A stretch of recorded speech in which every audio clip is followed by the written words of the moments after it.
అందరికీ శనార్థులు. నేను మీ వాళ్ళు జడ సత్యభామ. మరి గీయాల ముచ్చట్లేందో చూద్దామా పర్రి. తెలంగాణ రైతన్నల గోస చూస్తుంటే తింటే కూడా తినబుద్దైతలేదు. ఇక మనుషులనైతే అస్సలకే పడతలేదు.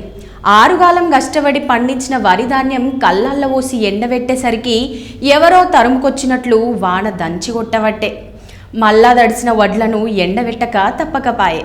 నెల రోజుల సంధి కళ్ళల్లో ఒడ్లు పెట్టుకొని కూసుంటే కొనడానికి ఒక్కరు కూడా రాకవాయే. ఇగొస్తాడో అగొస్తాడో అని పొద్దుటి నుంచి చీకటయ్యేదాకా కూసోబట్టిరి. ఇక రేవంత్ రెడ్డి సర్కారు ఒడ్లను కొంతమనుడే కానీ కొనేటోళ్ళు ఎవరో చెప్పకపాయే. ఎప్పుడు కొంటారో తెల్వక రైతన్నలు ఆగం కాబట్టిరి. మొన్న ఓ తమ్ముడు నెల రోజులైనా కొంటలేరని చెప్పి ఒడ్లకు నింపట్టించిండుల్లా. అందరు పోయి ఆగబడితే వాళ్ళనే కొట్టబట్టిండు.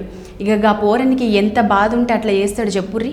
ఇక గీ ముచ్చట గిట్లుంటే వడ్లకు 500 బోనస్ ఇస్తామని ఎన్నికల హామీ ఓట్లేసుకున్నారు కాంగ్రెస్ వాళ్ళు. 5 నెలలైనా గీ ముచ్చట చెప్పలేదని అడిగితే వచ్చే సీజన్లో కొంటాం, సన్న బియ్యంకే కొంటాం, సన్న ఒడ్లకి బోనస్ ఇస్తామని సావు కబురు సల్లగా చెప్పిండు మన రేవంత్ రెడ్డి సర్కారు.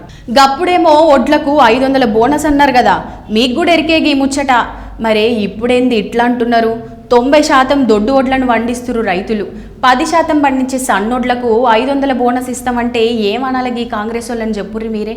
కాంగ్రెస్ ప్రభుత్వం రైతన్నలను మోసం చేసిందని బీజేపీ బీఆర్ఎస్ లీడర్లు అంటుర్రు. మరి మీరేమంటారో కింద కమెంట్లలో చెప్పుర్రి. ఇంకా ఇటువంటి వార్తలు మస్తుగానే ఉన్నాయి. మరి గయన్ని మీ ముందుకు తీసుకురావాలంటే మీరేం చేయాలో ఎరికేగా.